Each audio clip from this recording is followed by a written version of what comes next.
Magandang umaga po sa inyong lahat. Pakibukas ang inyong mga Biblia sa Mateo Kabanatang 14,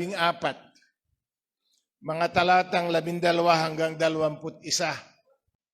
Ang pagpapakain sa 5,000. Nang marinig ito ni Jesus, tataas lang ako ng basa sa verse 12. Dumating ang mga alagad ni Juan, kinuha ang kanyang bangkay, at inilibing. Pagkatapos ibinalita nila ito kay Jesus. Nang marinig ito ni Jesus, siya'y sumakay sa isang bangka at nag-iisang pumunta sa isang ilang na lugar. Nang mabalitaan naman iyon ng mga tao, sila'y lumabas ng bayan at lakad na sumunod sa kanya. Paglunsad ni Jesus sa dalampasigan, nakita niya ang napakaraming taong yaon. Nahabag siya sa kanila at pinagaling niya ang mga may sakit na dala nila. Nang dapit hapon ay lumapit sa kanya ang mga alagad. Sinabi nila, ilang ang puok na ito at malapit nang lumubog ang araw. Papuntahin nga ninyo sa mga nayo ng mga tao upang makabili ng kanilang makakain. Hindi na sila kailangang umalis pa, sabi ni Jesus. Kayo ang magbigay sa kanila ng makakain. Sumagot sila, 5 po ang tinapay at 2 ang isda. At dadalwa ang isda natin. Dalhin niyo rito, sabi niya. Pinaupo niya sa damuhan ang mga tao. Kinuha ang 5 tinapay at 2 isda. Tumingala siya sa langit at nagpasalamat sa Diyos. Pinagpira-piraso ang mga tinapay at iniutos sa mga alagad na ipamigay iyon sa mga tao. Kumain silang lahat at nabusog. Tinipon ng mga alagad ang lumabis at sila nakapuno na 12 bakol na pira-pirasong tinapay. May 5,000 lalaki ang nakakain, bukod pa sa mga babae at sa mga bata. Tayo po'y manalangin. So magandang umaga sa inyo lahat. At Happy New Year na rin. Ang bilis ng panahon. Isang taon na naman ika ang nalaga sa tangkay ng panahon. Ang dami nating pinagdaanan. Praise God, andito pa rin tayo. Nakatayo at nakapagpapatuloy. Tunay na mabuti ang Diyos. Ang mensahe ko ngayong umaga ay mensahe ko rin sa pinamalayan ng isang linggo sa kanilang taunang pasasalamat. Ang tema nila, biyayang di maubos-ubos, sa Diyos matatagpo ang lubos.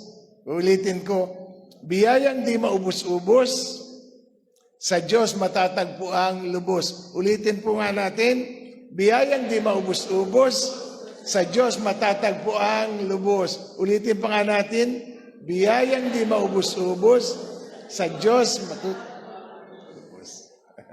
Siyang tunay. Dahil sa biyaya ng Diyos na di maubos-ubos, aba ay andito pa rin tayo ngayon. Kung nauubos ang biyaya ng Diyos, baka wala na tayo rito. Merong isang kanta, favorite natin, sa biyaya mo lamang, ako nabubuhay, sa biyaya mo lamang, ako'y nakapaglilingkod, nakapagpupuri, sa biyaya mo lamang, ako'y nabubuhay ngayon. Dahil ang biyaya ng Diyos ay hindi maubos-ubos, aba ay wala namang tahilan para tayo'y mag-alaala, hindi ba? Tayo ay panatag na harap sa isa namang taon ng buhay dahil kung ang biyaya na sumama sa atin, etong taon na ito ay biyayang sasama rin sa atin hanggang sa susunod na taon. Itatawid tayo ng biyaya ng Diyos. Amen po ba? O sabihin sa katabi, itatawid tayo ng biyaya ng Diyos. Ang biyaya ng Diyos ay sapat para sa lahat. Si Pablo yung nagsabi, and my grace is sufficient for you. Ang biyaya ko'y sapat para sa iyo. para sa atin sa lahat ng panahon at sa lahat ng pagkakataon. Sinabi pa ng Diyos kay Pablo, and my power is made perfect in weakness. Lalong nagiging ganap ang kapangyarihan ng Diyos sa mga panahon ng aking kahinaan. Kaya siya ang nagsabi, His grace is sufficient for me. Therefore, I will boast all the more gladly about my weakness, so that Christ's power may rest on me. Naranasan ng mga tao sa Biblia ang di maubos-ubos na biyaya ng Diyos. At panalangin ko na gayon din ang maging karanasan ng bawat isa sa atin. Ano man ang ating pinagdaraanan, may inilaan na biyaya ang Diyos para rin ating matawid at ating mapagtagumpayan.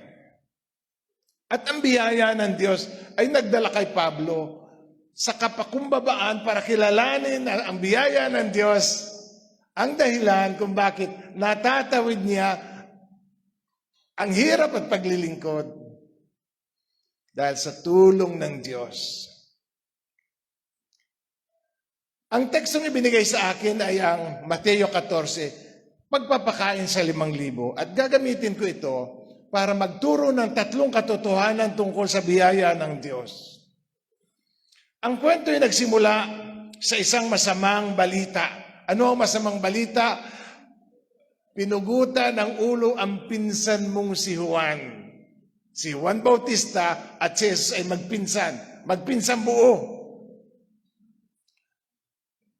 Ang kwento, ang pambungad ng kwento, isang masamang balita na nagsasabing patay na ang pinsan mong si Juan. Pinapugutan na siya ni Herodes ng ulo at kalilibing lamang niya.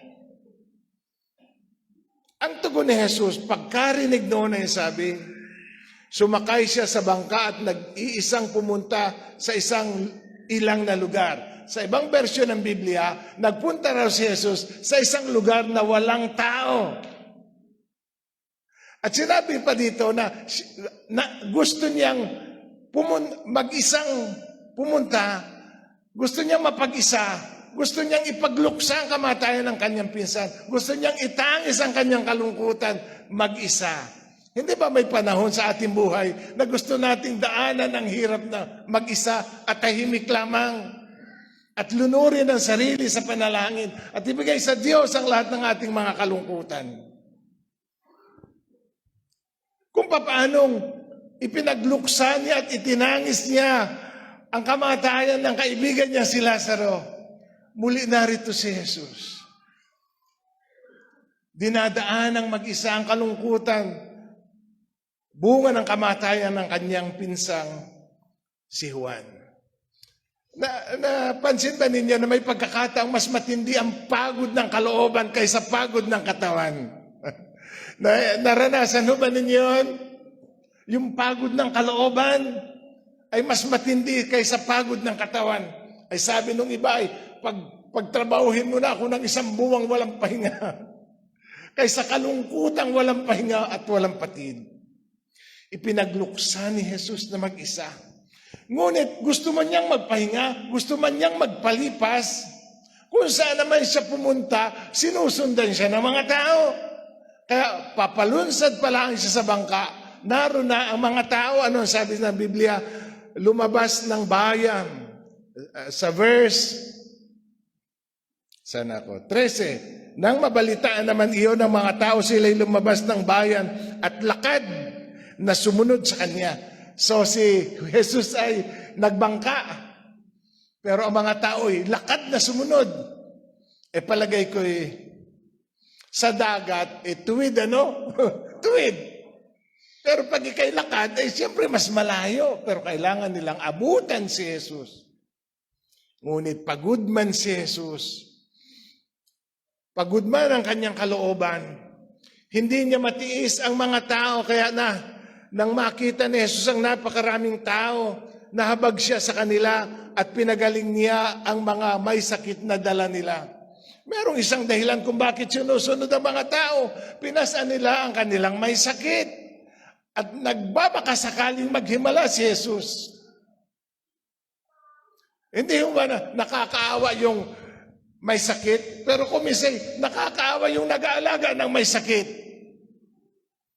Kaya kung minsan kapag matindi na ang hirap ng kapatid dinadalangin natin, Panginoon, pagpahingahin mo na po. Gusto na nating idalangin mamatay para siya makapahinga at yung nagabantay at yung nagastos makapahinga na rin. Kahit mahal natin yung tao. Naawa si Jesus na makita ang mga taong dala-dala maraming may sakit. At ayaw ng Diyos na sila'y dumating na may sakit. Aalis din silang may sakit. Ang nais ni Jesus kung sila'y pilay na dumating, aalis sila nakakalakad na. Kung bulag na dumating, sila'y yayaw nakakakita na. Kung bulag na dumating, kung bingi na dumating, aalis ay nakakarinig na. At sabi ng kasulatan, at pinagaling sila ni Jesus. Gumagabi na, yun ang sabi dito, gumagabi na. Parang ayaw naman ni Jesus na pauwiin sila na gutom. Kanina sabi natin, ayaw ni Jesus na uuwi sila na mga bigo, mga may sakit pa rin, mga nahihirapan pa rin. Kaya sabi ni Jesus, pakainin ninyo ang mga tao. Ngunit inunahan siya ng kanyang mga alagad na ang wika, pauwiin na po ninyo ang mga tao para makabili ng tinapay dyan sa mga nayon sa paligid. Ang sabi ni Jesus, kayo ang magbigay sa kanila ng pagkain. Si Jesus ay may pinagdadaanan din. Si Jesus ay may pangangailangan din. Ngunit hindi niya matiis ang pangangailangan ng napakaraming mga tao. At sila ay pinagpala. Ang unang leksyon tungkol sa biyaya ng Diyos ito. Si Jesus ay hindi napapagod na tayo pagpalain. Amen po ba? Si Jesus ay hindi napapagod na tayo'y pagpalain. May awit na nagsasabing, tulad ng alon, tulad ng dagat na hindi napapagod sa pag-alon, magmamahal sa iyo sa habang panahon. Dahil ang Diyos ay hindi napapagod na tayo pagpalain, hindi rin tayo dapat mapagod na siya ibigin, hindi tayo dapat mapagod na siya paglingkuran, sambahin sa buong buhay natin. Hindi ba? Nakakaawa ang mga may sakit kung hindi sila pagpapalain ni Jesus. Matagal na marahil na nagdurusa ang mga tao at dumating ang mga tao na pagod, ngunit sila'y dinamayan ni Jesus. Hindi sila matiis ni Jesus. Nasumpungan ang mga tao kung ano ang kailangan nila kay Jesus. Sinabi ni Jesus, I am the great I am. Ako ang dakilang ako. Kapag nabasa ninyo sa Biblia ang pangalan ng Diyos, ang dakilang ako, ang ibig lamang sabihin nun ay, ako ay kung ano ang kailangan ninyo. Yun ang ibig sabihin ng ako nga. Ako ay kung ano ang kailangan. Kung kayo may sakit, ako ang inyong kagalingan. Kung kayo nalulungkot, ako ang inyong kaaliwan. Kung kayo nanghihina, ako ang inyong kalakasan. Palagi natin masusumpungan ang Diyos kung ano ang ating pangangailangan. Eksaktong katugunan sa lahat ng ating pangangailangan. Kaya sabi nila, si Jesus lamang ang sagot sa aking buhay. Amen? Pwede mo ba sabihin sa katabi mo, si Jesus lamang ang sagot sa aking buhay? Hindi ba tayo magpupuri sa Diyos ngayong umaga na meron tayong Diyos na hindi napapagod, na tayo'y pagpalain? May mga tao nakakapagod tulungan. Hello! Minsan ba'y napagod kayong tumulong?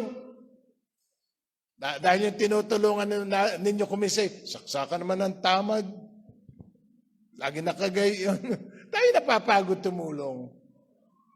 Pero salamat na hindi natin kaugali ang Diyos. O sabihin sa katabi, salamat na ang Diyos ay hindi kagaya mo.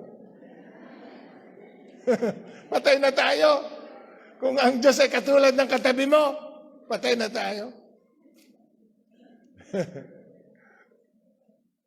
Ngunit ang Diyos ay talagang mapagpala. Pinauulan niya sa mabuti at sa masama, sa kumikilala sa Diyos at hindi kumikilala sa Diyos. Kapwa sila recipient ng common grace of God. Kung hahanapin natin, etong Jesus na ito na naghimala at nagpakain ng 5,000 noon, masusupungan pa rin natin na si Jesus ang katugunan sa ating pangangailangan ngayon. Kamangha-mangha rito na wala namang nag-request ng pagkain. Hindi naman sinabi ng mga tao, Panginoong Jesus, pinagaling mo na rin lamang kami. Pwede bang pakainin na rin ninyo kami? Pinagaling na nga ninyo kami, di po kaya rin ninyo kami pakainin. Walang nag-request ng tinapay. Kung ang Diyos ay hindi napapagod na tayo pagpalain, huwag din tayong mapapagod na umasa. Ang pagpapala mo'y parating na. Amen? Ang hinihintay mo'y parating na. Huwag tayong mapapagod manalangin. Dahil ang ating panalangin ay nakaluklok doon sa katotohanan, merong mapagpalang Diyos. Nakita niya ang napakaraming tao at nahabag siya. Ano ang nagtulak kay Jesus na sila'y pagpalain? Yung kanyang kahabagan. Hindi nasisiyahan si Jesus na sila'y pagmasdan lang. Nung sinabing nahabag, ang ibig sabihin na antig si Jesus hanggang sa kaibuturan ng kanyang pagkatao. Yung pakiramdam na tago sa kanyang puso at dibdib. Nahabag siya at ginawan niya sila ng kabutihan. Yun ang unang katangian ng biyaya ng Diyos. Ang biyaya ng Diyos ay hindi napapagod na tayo pagpalain. Ang pangalawang katangian naman natin ay yung pamamaraan ng biyaya ng Diyos. Paano ba dumadalo yung biyayang yun? Verse 19. Pinaupo niya sa damuhan ng mga tao. Kinuha ang 5 tinapay at 2 isda. Tumingala siya sa langit at nagpasalamat sa Diyos. Paano ba i-access yung biyaya na yun? Ang sabi, siya ay tumingala sa langit. May pagkakataon na ang katugunan sa iyong pangangailangan, hindi mo rito sa lupa masusumpungan. Naroon. Merong awit na nagsasabing, tumingin ka sa langit dahil naroon ang pag-asa. Sabi naman ni Pablo, huwag kayong mag-atubiling lumapit sa trono ng kanyang biyaya. Doon ay kakamtan ninyo ang habag at kalinga. Sabihin nga natin, habag at kalinga. Sa panahong kailangan natin ito. Ano sabi? Huwag daw mag-atubiling lumapit sa trono ng kanyang biyaya. Doon, makasusumpong tayo ng habag at kalinga sa panahong kailangan natin ito. Hindi ba yun ang maganda? Sa panahong kailangan natin ito, meron tayong kasabihan, aanin pa ang damo. Pumpatay na ang kabayo. Ngunit ang biyaya ng Diyos ay tumitiyak na sa panahong kailangan mo na, ang tulong ng Diyos ay darating at hindi maglilikat. Amen? Kaaliwan ho ba sa atin yon? Na dadating ang biyaya ng Diyos saktong-sakto sa panahon na kailangan mo ito. Ang biyaya ng Diyos ay hindi lamang sapat, kundi husto at tama sa panahon. Tama sa panahon. Ano ba ang biyayang gusto niyong makamtan itong sunod na taon? Ano ba ang kahilingan na gusto ninyong makamtan na itong susunod na taon?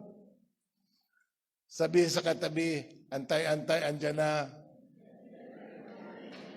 Antay-antay, andyan na.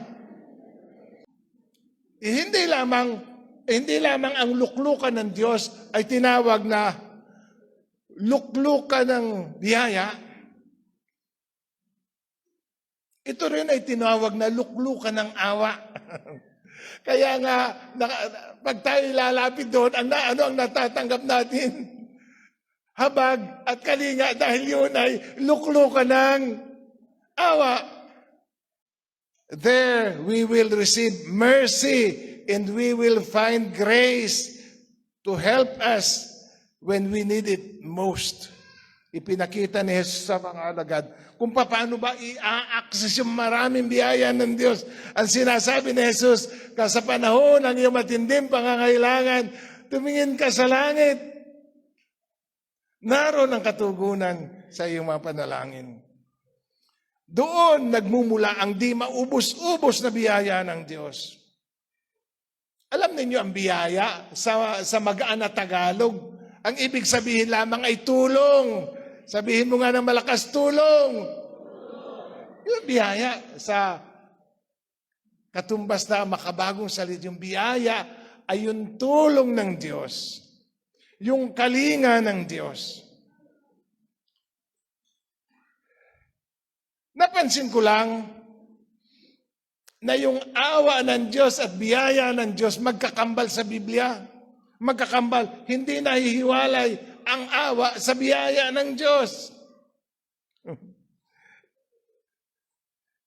Hindi tumitingil ang Diyos na sa atin ay maawa. Hindi ba awa ang nag-udyo kay Jesus kaya niya pinagaling ang mga tao? Hindi ba naawa siya? Hindi ba nahabag siya? Kaya pinarami niya ang tinapay at ang isda. Kasi yung awa, hindi nakakatiis. Amen? Kuminsan pag nawala na ang awa mo sa asawa mo, sabi mo, manigas ka. Kapag ganyan na salitain, ibig sabihin, wala nang biyaya sa puso. Tayo pa naman minsan kahit sa ating asawa nawawala ng biyaya, manigas ka. Diyan ka sa labas. Pakialam ko kung hindi ka kumain. Kumain ka kung gusto mo. Yun ay nawala na ng biyaya sa puso. Bakit Jesus ay hindi tumitigil na tayo'y pagpalain dahil siya palaging naaawa sa atin? Alam ni Jesus na kahit tayo masasama, ay kailangan natin ng mga bagay na ito. Kahit tayo hindi karapat-dapat, alam ni Jesus na kailangan. Bakit ba naging biyaya ang biyaya? Dahil hindi tayo karapat-dapat. Dahil kung tayo karapat-dapat, hindi na siya biyaya. Bakit ba kahit ang pangit na ugali mo, anong daming blessing mo? Tingnan mo nga yung katabi mo, totoo ba yun? Kahit ang papangit na mga ugali natin, ang daming pagpapala ng Diyos. Dahil kahit hindi tayo karapat-dapat sa biyaya, hindi na tumitigil na maging mabait ang Diyos sa atin, kahit tayo hindi mabait.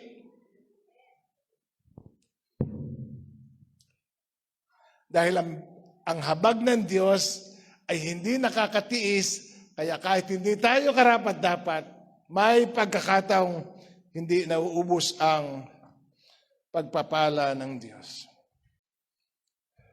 Tumingala sa langit, manalangin, lumapit, humingi. Sabi ni Jesus, pakainin ninyo sila. Kayo ang magbigay sa kanila ng pagkain. Sa John ay mayroong ding salaysay. Sumagot si Felipe. Kahit po halagang 200 denaryo. 200 denaryong tinapay ang bilhin. Sundan po ninyo sa John 6 verse 7, sa 7. Kahit halagang 200 denaryong tinapay ang bilhin, ay di sasapat para makakain ng tigkakaunti. Meron po rito isang batang lalaki na may dalang 5 tinapay at 2 isda. Pero gasino na yon sa ganito karaming mga tao. Alam ninyo ang 200 denaryo. Kung ang sweldo ay 500 piso, yun ay 200, 500. Sino magaling magkwenta? 200, 500. Kahit daw ipamili mo lang lahat yon, hindi daw sasapat para makakain ng kakaunti. Para bagang skyflakes, kahit kakaputol na skyflakes, dahil 5,000 ang kakain, puwera pa ang mga babae at ang mga bata. Palagay natin na 10,000 ang pakakainin. Ay gagasino pa nga naman yung 100,000 halaga ng tinapay sa 10,000 taong kakain.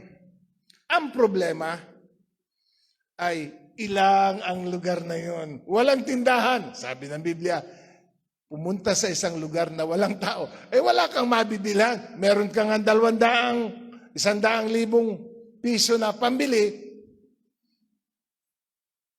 Wala namang mabibilhan. Padalawang problema, gumagabi na.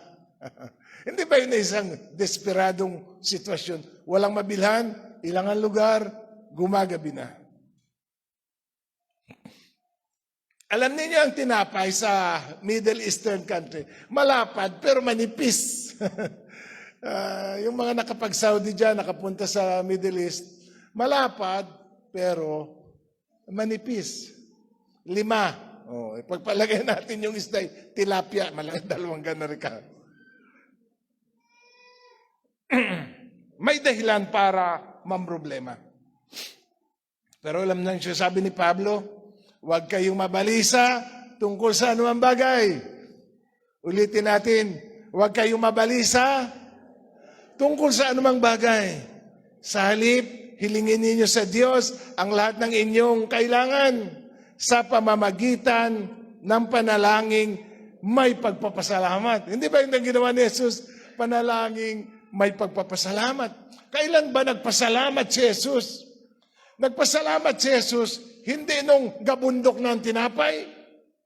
Nagpasalamat si Jesus nung dadalwa pa lamang ang isda at 5 pa lamang ang tinapay. Pagmulat ng mata, ang tinapay na may nanatili pa rin 5. At ang isda'y nanatili pa rin 2. Hinihikayat ba tayo ng kwento ngayong umaga na sa gitna ng ating kakapusan ay palaging magpasalamat sa Diyos? Sino ngayon ang 500 piso ang nasa bulsa? Kasi na daw yan pang medianoche, 500. Sino sa inyo ang kapos na kapos? Na gustong tumulad sa halimbawa ni Jesus na sa gitna ng inyong kakulangan ay manalangin, isang panalangin na may pagpapasalamat. Bakit ka nagpapasalamat? Dahil nagtitiwala ka sa kabutihan ng Diyos. Na wala pa man ang katugunan, kinikilala mong ang Diyos ang tutugon sa inyong pangangailangan. Alam ng inyong nasa langit. Hindi ba yun ang turo ni Jesus? Alam ng inyong amang nasa langit na kailangan ninyo ang lahat ng mga bagay na ito bago pa ninyo idalangin sa Kanya. Alam ng inyong amang nasa langit. Alam niya. Kaya sa mga awit 121, talatang 1, sa gawin ng bundok, tumingin ako. Saan ang gagaling ang aking saklolo? Ang hangad kong tulong sa Diyos nagmumula, sa Diyos na lumikha ng langit at lupa. Siya ay may tanong at siya rin ang sumagot. Saan manggagaling ang aking saklolo? Ang hangad kong tulong sa Diyos nagmumula. Ulitin nga po natin, ang hangad kong tulong sa Diyos nagmumula, sa Diyos na lumikha ng langit at lupa. Palagay ko sapat na talatang yun para baunin natin habang tinatawid natin ang sunod na taon, hindi ba? Mga awit 121:1. Sa Diyos na lumikha. Ang tindi naman ang kakampi mo sa buhay. Ang kakampi mo lamang naman sa buhay ay yung Diyos na lumikha ng langit at lupa. Para ka nakasandal sa pader. Sa panahon na matinding krisis at pangangailangan, huwag kalilimutan, tumingala sa langit, manalangin, at matatanggap ninyo ang tulong sa panahong kailangan ninyo ito. Kaya sa halip na mabalisa, sabi ni Pablo, manalangin. Isang panalangin punong-puno ng pagpapasalamat. Dahil naniniwala tayo doon sa biyayang di maubos-ubos. Sabihin nga natin, ako'y nananalig sa biyayang hindi maubos-ubos. Hindi ba sabi ni Pablo sa Filipos 4:19, at mula sa kayamanan niyang hindi maubos. Ay, sabay-sabay tayong manalangin. Ay, baka naman kulang ang deposito ron. Sabi ng Biblia, according to His riches in glory in Christ Jesus. Ayon sa kayamanan niyang hindi mauubos. Tayo manalangin dahil yung biyaya na yon, accessible na, laan para sa atin. Verse 35. Tayo nasa John. Nang dapit hapon, lumapit sa kanya ang mga alagad at sinabi, ilang ang lugar na ito? At malapit nang lumubog ang araw. 36. Payaunin na po ninyo ang mga tao sa mga karatig nayon at bayan upang makabili ng pagkain. Alam ng mga alagad, nagutom na ang mga tao. Tama nga naman. Gusto mo kita mo ang pangailangan, gusto mo magministeryo, pero ang tanong ay, saan tayo kukuha ng resources? Sabi ni Jesus, pakainin ninyo. Hindi ba yun isang ministry opportunity? Isang ministry opportunity. Pero saan tayo kukuha? Mga kamanggagawa, tayo ba ay umaatras sa ministry dahil sa kawalan? Palagi natin sasabihin, nasaan sa budget? Saan tayo kukuha? Pero, naitanong ba natin, paano nais ni Jesus na tugunan ang pangangailangan ito? Aaminin natin, Panginoon, kulang kami. Panginoon, gagasino na ito.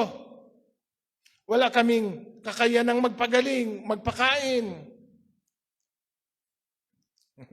Kung hindi natin alam, yung alam ni Jesus kung paano tutugunan ang bawat pangangailangan. Hindi ba nagtangka rin naman ang mga alagad na tugunan yon? Ang unang paraan nila, pauwiin ang mga tao. Di wala tayong problema. Hindi ba? Hindi ba simple solusyon yon? Pauwiin ang mga tao. At least kanya-kanyang hanap ng makakain. Padalwa, nagtangka rin naman sila, pakainin maski tigka-kaunti. 200 dinaryong halaga ng tinapay. Kung pakyawin kaya natin na lahat ng mga tinapay dyan sa panaderya, makakakain kaya 10,000 tao? Hello? Umikot kaya tayo. Pakyawin na natin yan sa Malunggay Pandesal, Di Guzman, lahat na ng bakery. Malaki ang pangangailangan na kahit lahat ng resources ay pagsamasamahin, hindi sasapat para makakain yon. Pero sabi ni Jesus, pakainin ninyo sila. Meron bang utos ang Diyos seems unreasonable? Gusto baga talaga ni Jesus na pakainin ng mga tao? Meron lamang pong 5 tinapay, 2 isdaan. Sabi ni Jesus ay, paupuin ang mga tao ng 100 at 50. Aba, kung tigkakapraso lamang namang Skyflex, ba't pa tayo uupo na parang kakain talaga, no? Hindi ba? Masarap kasing kumain ng nakaupo. Talagang, kaya pinaupo ni Jesus sa mga tao, ay talagang ang kanyang balak ay pakainin sila. Talagang ayos na kainan, hindi tigkakaunti. Talagang kakain sila. At ang resulta, kumain silang lahat at nabusog. 5,000 lalaki, liban pa sa mga bata at mga babae. Hindi ba ito ang larawan ng biyayang hindi maubos-ubos? Kinuha ni Jesus ang tinapay at matapos magpasalamat ay ipinamahagi sa mga tao. Ngayon, ang tanong ko, saan dumami ang tinapay? Sa kamay ni Jesus o sa kamay ng mga alagad? Kasi kinuha daw ni Jesus ang tinapay at isda at pinagputol-putol at ibinigay sa kanyang mga alagad. Saan punto ito dumami? Nung ito'y nasa kamay ni Jesus o nasa kamay ng mga alagad?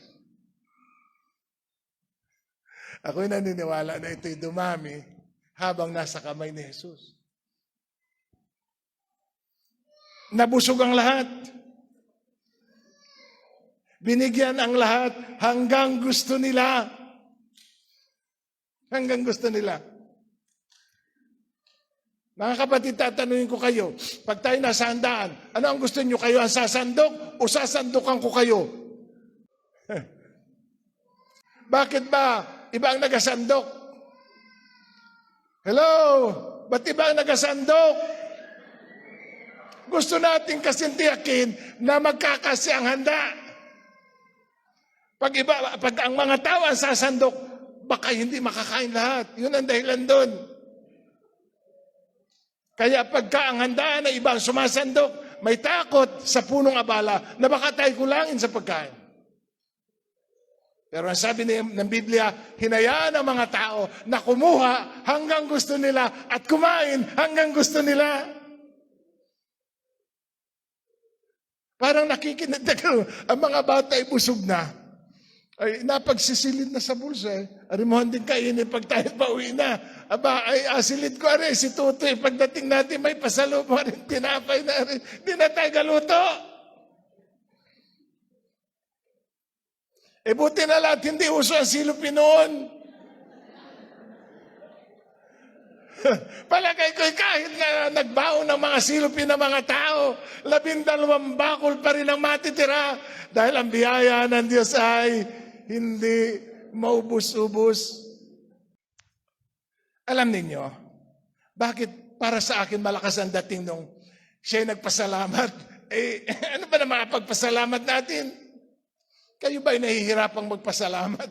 Ay Panginoon, 5 sandok naman ang kanin at 2 tunsoy. Ay wag na tayo magpasalamat kung ari lamang ang biyaya ng Diyos.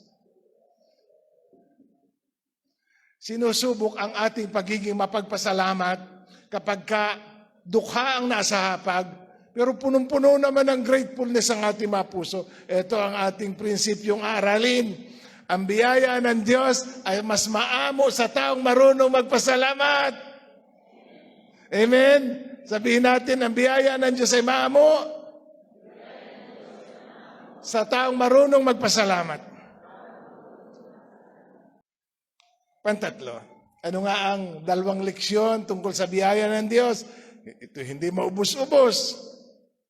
Ang pamamaraan ng biyaya ng Diyos, pamamagitan ng panalangin at pagpapasalamat. Ang patatlo, ang pananagutan natin sa biyaya ng Diyos. Ano ang ating pananagutan? Malinaw na 5 lamang ang tinapay at 2 isda. At ang 5 ay nanatiling 5 at ang 2 ay nanatiling 2 kahit sila'y nanalangin na at nagpasalamat. Pero ang tugon pala ng Diyos ay naroon na. Hindi ko ma-imagine kung anong pagtataka ng isang batang lalaki na inagawan ng baon. Kaya sabi siguro ng bata, ay mga tinamaan kayo ng, ay hindi kayo magabaon-baon bago rin baon ko ang ina. Pero hindi siguro ma-imagine ng bata na kada dukot ni Jesus, ano yun, isang kisap, isang dami? Isang kisap, isang dami? Hindi nauubos ang 5? At hindi nauubos ang 2? Hindi ba sabi ng Biblia, yung kumuha ng marami ay hindi nagsubra, yung kumuha ng kaunti ay hindi kinulang. Hindi ba sa aralin sa mana sa ilang? Yung kumuha ng marami ay hindi sumubra, at yung kumuha ng kaunti ay hindi kinulang. Nagmultiply ng multiply. Ngayon, dumami ang tinapay at 2 isda sa kamay ni Jesus at ibinigay sa kanyang mga alagad. Hindi ba ang papel ng mga alagad ay naging parang channel lamang, dumaan lamang sa kanila ang biyaya ng Diyos? Pero sa palagay ninyo, nabusog din ba ang 12? Hula. Manghula ba tayo? Sa palagay ninyo, nabusog rin ba ang 12? Nabusog silang lahat, ang sabi sa Biblia. Nabusog silang lahat. Kapag dumarating ang biyaya ng Diyos, yung biyaya ng Diyos ay hindi para lamang sa atin. Ito'y para sa iba din. At habang ipinapasa natin ang biyaya sa kamay ni Jesus, lahat ng pangangailangan ay natutugunan. Amen? Hindi ba naging matapat ang mga alagad na ipasa ang biyaya mula sa kamay ni Jesus, ang pangangailangan ay natugunan mula sa pinakabata hanggang sa pinakamatanda. Hayaang dumaloy ang biyaya ng Diyos. Ang biyaya ng Diyos ay dadaan lamang sa ating mga kamay para punan ang ating pangangailangan at ang pangangailangan din ng ibang tao. Kaya hindi natin pwedeng sarilinin ang biyaya ng Diyos.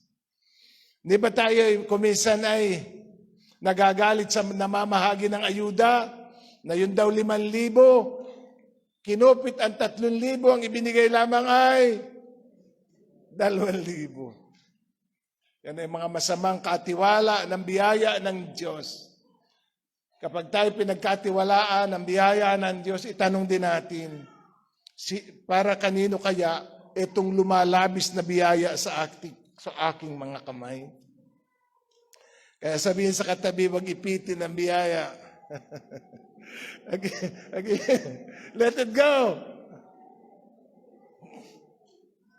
Kasi mula sa kamay ni Jesus, dadalo ito hanggang ang lahat ng pangangailangan. Ang nakakatuwa, walang umuwing gutom. Sinadya siguro ni Jesus na ang lumabis ay 12 bakol. Hindi ba tibot ha? Bakol. Kaya ano sila yung ay 12 bakol. Pasan ang 12 alagad. Pasan ang 12 alagad. Ngayon, merong mahalagang salita sa John chapter 6 na wala sa ibang ebanghelyo. Sa John chapter 6, verse 12, at nang makakain na sila, sinabi niya sa mga alagad, tipunin ninyo ang lumabis para hindi masayang. Bakit daw kailangan tipunin? Para hindi masayang. Mga kapatid, hindi ba madaling aksayahin ang mga bagay na hindi natin pinagpaguran? Pag ba kayo kumakain dun sa bis restaurant na ilang gayat ng kambing 80 pesos, sinasayang ba ninyo ang ulam? Pero pag minsan sa mga handaan, pag tinipon yung natirang pagkain, 2 balde. 2 balde. Ano ang pananagutan natin sa biyaya ng Diyos? Wala tayong karapatang waldasin, sayangin. May mga matatanda na nagsasabi kapag inasayang yung kanin, ay magtatampo raw ang biyaya ng Diyos. Ako'y naniniwalang may katotohanan dun sa kasabihang iyon. Wala naman silang kahirap-hirap sa tinapay na yun. Hindi naman sila nagmasa. Hindi naman sila nagluto. Pero sabi ni Jesus, tipunin ang mga natira upang hindi masayang. Dumadaloy at patuloy na dadaloy ang biyaya ng Diyos. Etong sunod na taon na ito, tayo ay magiging mabuting katiwala. Amen po ba? Tayo, tiyakin sa katabi mo, ang biyaya ng Diyos ay darating na. Sabihin mo pa, hindi mo kayang ubusin Hindi ba yun ang maganda? Amen! Isang malakas na palakpak sa Panginoon. Darating ang pagpapala ng Diyos na hindi natin kayang ubusin. Huwag natin ipagtatapon. Itabi dahil maraming mga taong higit na nangangailangan ng biyayang iyon. Happy New Year po sa inyong lahat. And God bless us all.